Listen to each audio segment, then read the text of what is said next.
in another seminar I was hosting before, somebody asked me the same question. Well, how do I sell this to my client, and how do I pitch this?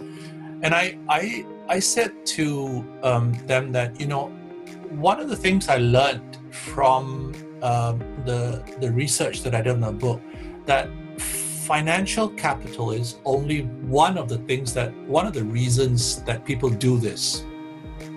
I'm not saying it's not important or it's irrelevant, but it is one of several reasons. The other reasons why developers or governments go into this is human capital, social capital, political capital, what we call symbolic capital, you know.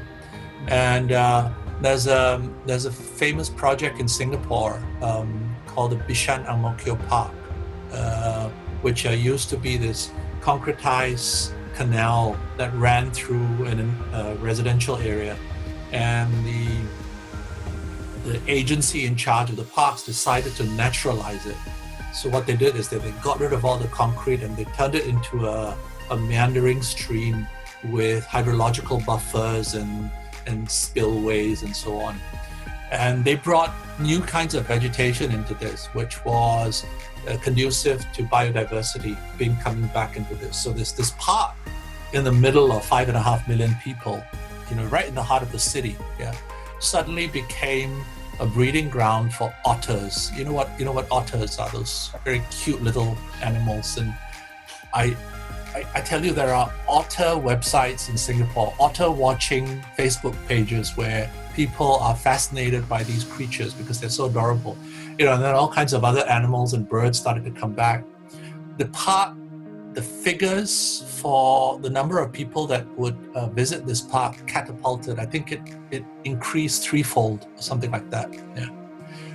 But the thing that really caught everyone's eye, and I think this is an interesting thing, is that the value of real estate in the area went up by 4%.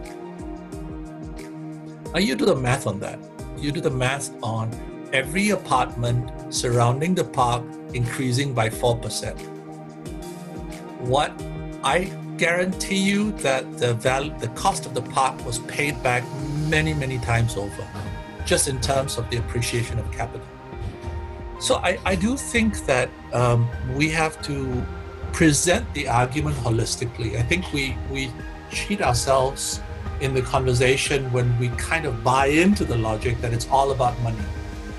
You know, I've yet to see a politician, at least in Singapore, who's all about money. It's not all about money. They're interested in their relationship with the voter, you know. And now, you know, I've heard people are asking politicians in Singapore, when will we have a park like this in our neighborhood, you know.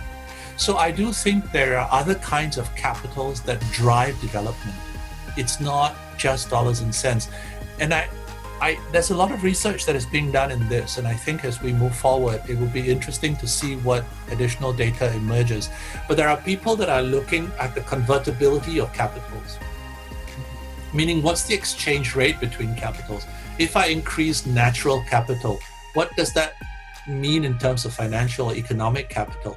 If I increase human or social capital by creating a park, a public space where people can interact, that they enjoy, what does that mean in terms of other capitals? You know, and once we begin to see the connectivity of that ecosystem, which is not just the park, but the ecosystem of the construction industry, the built environment, I think that the motivation changes. And it's because there is no clear transparency in this area that very often the conversation veers to one thing and it kind of stays there and we buy into it.